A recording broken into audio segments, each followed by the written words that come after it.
Hi guys, welcome to our video over absolute value. So let's talk a little bit about what is absolute value.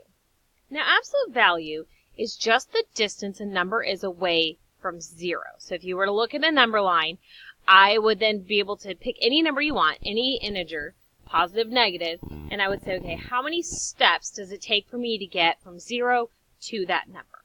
So it's just the distance that number is away from 0. And now I'm going to show you two examples, and then I'm going to show you the easiest way, in my opinion, to remember about absolute value. So what I have here is I have a number line. And remember that 0 is always in the middle, and you have positive numbers to the right, negative numbers to the left. Okay? And what I want to do is I want to find the absolute value of 4. And I'm going to use my number line to help me. So imagine I start at 0. 0 is always going to be my starting point. And I want to walk to the number 4. How many steps did it take for me to get there?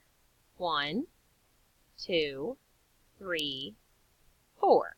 So the absolute value of 4 is 4.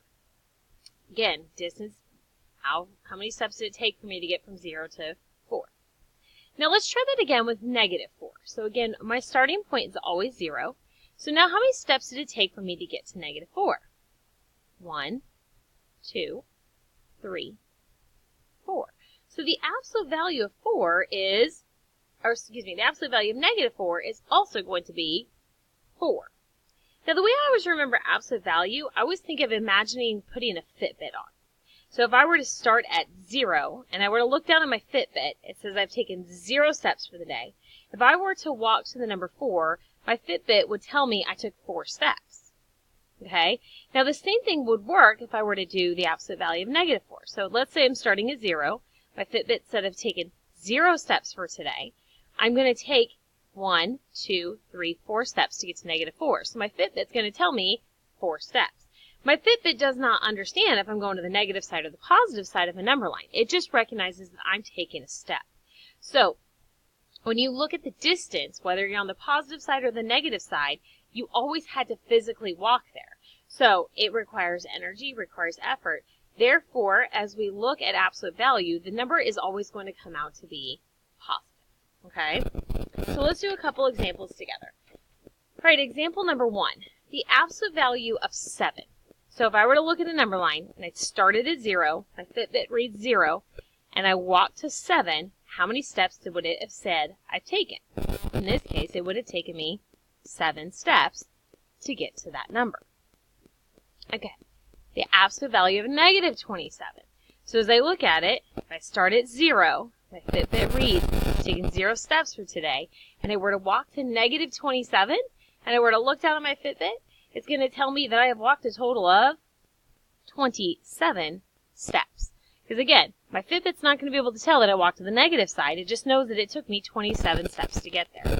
So the distance from 0 to negative 27 is 27. Okay? Now we're going to make it a little bit trickier. So this time we're going to have an operation here. Now this first one, you'll notice I have an absolute value and then an operation on the outside. So if that's the case, we have to find the absolute value of negative 6 first. So how many steps would I have taken if I started at 0 and I go to negative 6? The answer is 6. I'm going to subtract from that the absolute value of 3. So if I start at 0 and I walk to 3, how many steps would I have taken? The answer is 3. And now I can subtract them. So 6 minus 3 would be 3. So the answer to the absolute value of negative 6 minus the absolute value of 3 is 3. Okay, now look at this next example. In this one, you'll notice that the operation is on the inside of the inside of the absolute value symbol. Got tongue-tied there. And so in that case, you have to actually do the operation first, then complete the absolute value. So we would do 4 plus 5, and I get 9. So now I want to find the absolute value of 9. If I started at 0, and I walked to 9, how many steps did I take? In this case, I took 9 steps. So the absolute value of 4 plus 5 is going to be 9. Okay? Now, make sure you guys go back and complete your WISC. And as you do that, whatever questions you have, please make sure you fill that in. And I hope you have a great evening. I'll see you in the next video.